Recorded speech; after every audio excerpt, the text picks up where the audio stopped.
저기 삐뽀삐뽀 6232 상담 중에요. 갑자기 궁금해지고 있는데 뇌출혈이 발생을 했는데요. 넘어져서 뇌출혈이 발생을 했답니다. 근데 이게 다쳐서 상해라고 하죠. 그것 때문에 발생한 뇌출혈은 질병에 해당되지 않는다라는 그런 이야기를 해주셨어요. 우리 윤 선생님께 한번 여쭤보죠.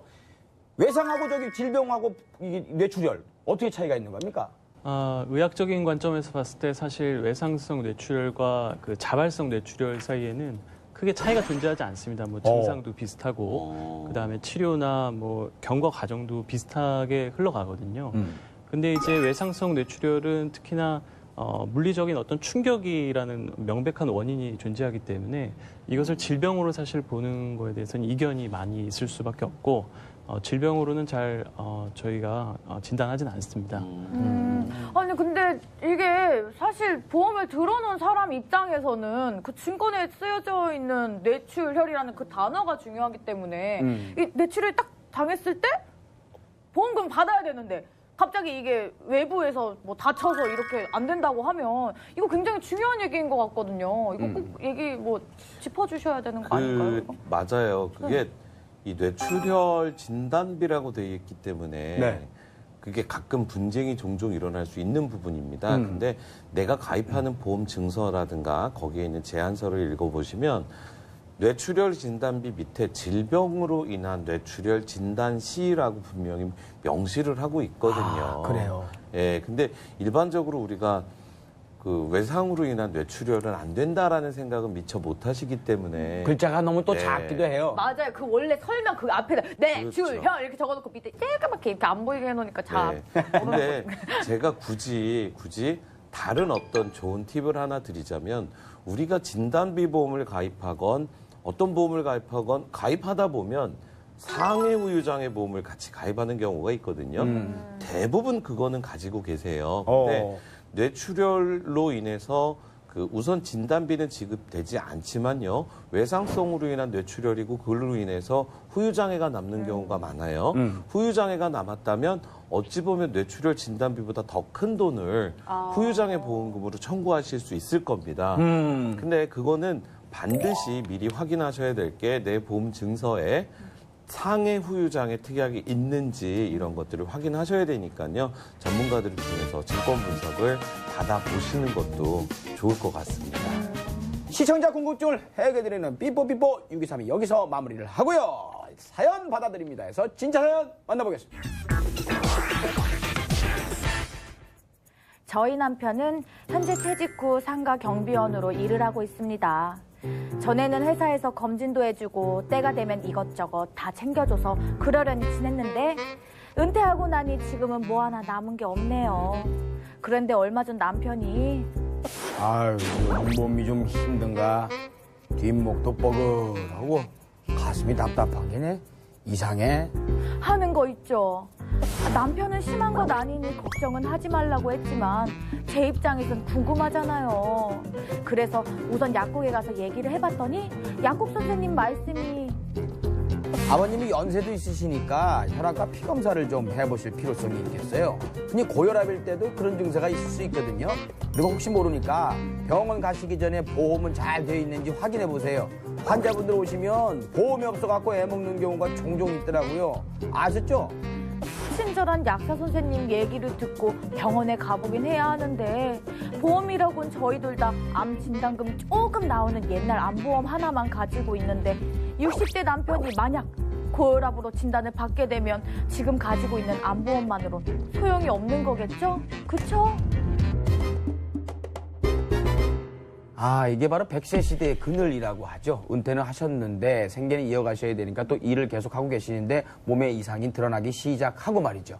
특히 그중에서 항상 나오는 거, 종종 나오는 게 고혈압이에요. 고혈압에 대해서 설명을 좀 해주시죠. 예, 고혈압에 대해서는 저희가 주변에서 굉장히 흔하게 들으실 겁니다. 주변에 그만큼 많다는 얘기인데요. 고혈압이라는 거는 심장에서 펌핑 작용을 해서 혈액을 혈관으로 보내게 되는데 이 혈관에 가해지는 혈액의 압력이 높게 되는 것을 얘기합니다. 네. 우리나라 성인 30세 이상 성인에서 4명 중에 1명이 고혈압을 진단받을 정도로 우리 주변에 굉장히 흔하게 볼 수 있는 질환이 되겠고요. 문제점은 혈액의 압력을 웬만큼 높아져서는 본인이 자각하기가 어렵기 때문에 장시간 방치되는 경우가 많아서 이제 침묵의 살인자 뭐 이런 식의 별명을 가지고 있기도 합니다. 들어봤어요. 아니 근데 이게 또 침묵의 살인자라는 얘기가 있을 만큼 이게 증세가 잘 나타나지 않는 거면 그 우리 드라마나 영화 보면 그렇잖아요.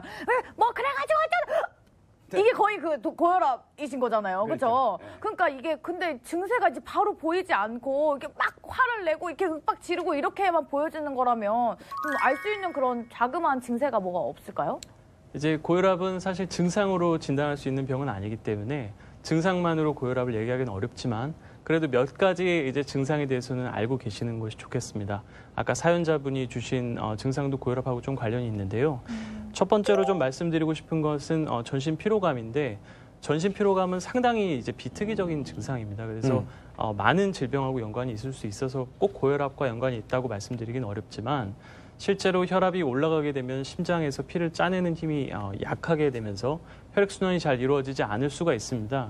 그래서 전신 피로감이 있을 수 있는 거는 과학적으로 근거가 있는 얘기가 되기 때문에 전신 피로감이 잘 해소가 안 되고 지속된다면 혈압을 한 번 정도 체크해 보시는 것이 좋겠고요. 예. 두 번째로 어깨가 뻐근하거나 뒷목이 뻣뻣한 증상을 호소하는 경우가 있는데요. 네. 앞에 사연 보내주셨던 분도 이런 증상을 호소하셨는데 TV 드라마나 영화를 보게 되면은 굉장히 화가 많이 나거나 혈압이 오를 만한 상황에서 뒷목을 잡고 쓰러지는 장면을 보신 적이 있을 겁니다. 이게 좀 과장된 부분이 없지 않아 있지만 실제로 심장에서 대부분의 혈액이 뇌 쪽으로 가는 점을 감안했을 때 이런 증상이 나타나는 것은 과학적으로 합리적이라고 생각이 되고요.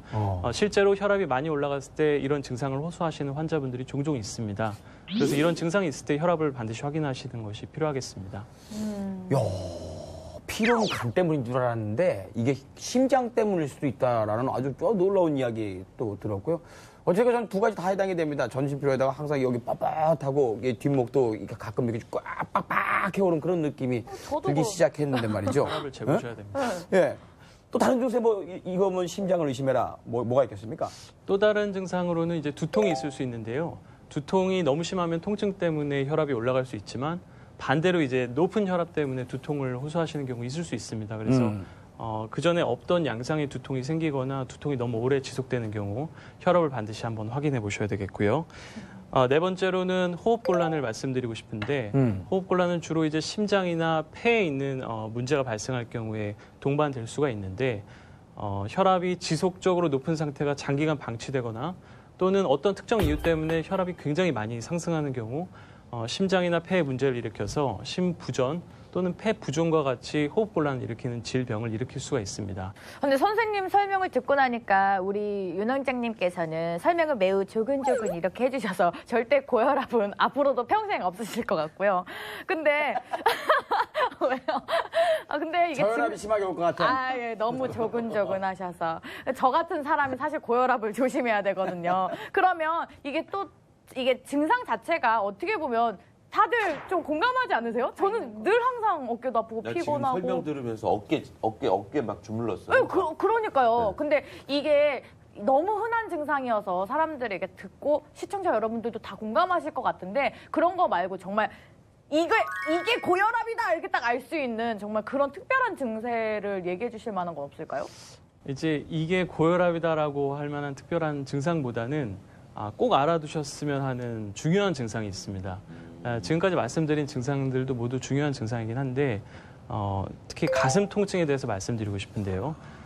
이제 우리가 심장에서 온몸에 혈액을 보내는 기능을 하는 것은 다 알고 있지만 심장 본인도 먹고 살아야 되기 때문에 심장을 먹여 살리는 관상동맥이라는 혈관이 있습니다. 크게 이제 3개의 혈관이 있는데 이 혈관이 좁아지거나 막히게 되는 상황이 있으면은 그 혈액이 제대로 공급되지 않고 근육에 손상이 발생하면서 이것이 통증으로 나타나게 됩니다. 이것을 의학적으로 저희가 협심증 또는 심근경색이라고 말을 하게 되는데요. 이런 질환이 있을 때 혈압이 상당히 높게 유지가 되거나 오히려 반대로 떨어지게 되는 이런 상황이 있을 수 있기 때문에 혈압 체크를 반드시 해보시기